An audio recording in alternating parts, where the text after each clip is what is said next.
Meet your new drug dealer. His name is Bob Ferguson. This from our friends at the Post Millennial, broke by Ari Hoffman. Washington State considers supplying drugs directly to addicts in, quote, safe supply initiative. Let's be clear. There is no such thing as a safe supply of fentanyl. There is no such thing as a safe supply of heroin. Just like there's no such thing as a safe injection site or harm reduction when it comes to putting deadly drugs in your veins. So now Washington State figures, let's just cut out the middleman, you know? We're already letting people overdose and die on our streets. We're already enriching ourselves off of tax dollars, sending those out to our biggest donors and our allies so they can squander tens of millions of dollars a month, making the drug crisis worse. So let's continue to get more money coming in by cutting out the middleman, so to speak, the drug pushers on the street corner, and we'll just deal the drugs ourselves. In fact, we'll have government-funded bureaucrats inject the drugs right into the veins of drug users. Let's just make this process as simple as possible.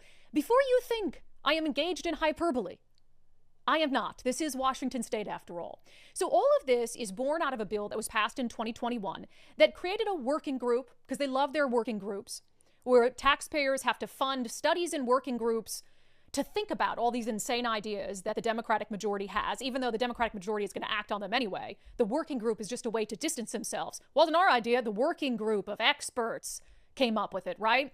So in 2021, there was a bill passed, and as part of it, they had to create a working group to study safe supply options for drug users. So this is, I'm going to read you this verbatim because it's insane, and I want you to understand where all this is coming from. Also interesting that it's being handled by the Washington State Healthcare Authority. In what world is drug abuse healthcare? They always say healthcare is a human right, so I guess they do think that fentanyl abuse is a human right. So it said the recommendation was to assemble a statewide work group to make recommendations on a framework for safe supply for inclusion in the Washington State Substance Use Recovery Services Plan to provide a regulated, tested supply of controlled substances to individuals at risk of drug overdoses.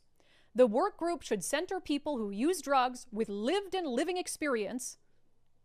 That's interesting. So yeah, you can't have the dead drug users can't be part of it, obviously. And people who have lost loved ones. So that's sort of the framework. But listen to this too, because I just caught this before we came on today. This work group should consider the values of alternative lawful income sources for people who have been trapped in the illicit distribution economy and could be displaced by a safe supply program to prevent potential unintended consequences that would disadvantage communities most impacted. All right, that's a lot of word soup. Let me read it again slowly because I want you to understand what they're talking about here before I tell you what they're talking about here.